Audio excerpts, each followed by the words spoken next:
নমস্কার সবাইকে, আমি আবার আইসা বসছি মার হাতের রান্না বান্না নিয়ে।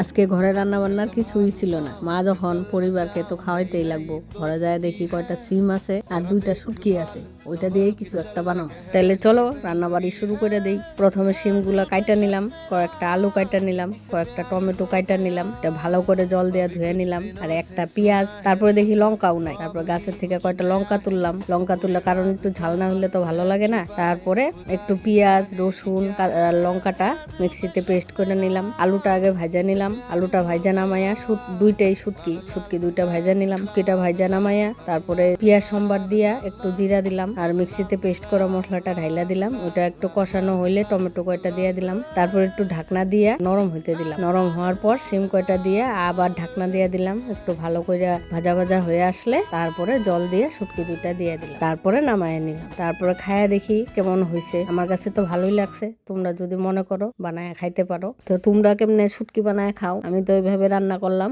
যদি কোনো উল্টা পাল্টা হয়ে থাকে তোমরা কমেন্টে জানাই। যদি ভালো লাগে তাহলে সাবস্ক্রাইব, কমেন্ট, শেয়ার ঠেয়ার সব করে দাও, তাহলে আমার মনটা একটু ভালো লাগবো। আর একটা ভিডিও নিয়ে আসতে আমি একটু উৎসাহিত হম।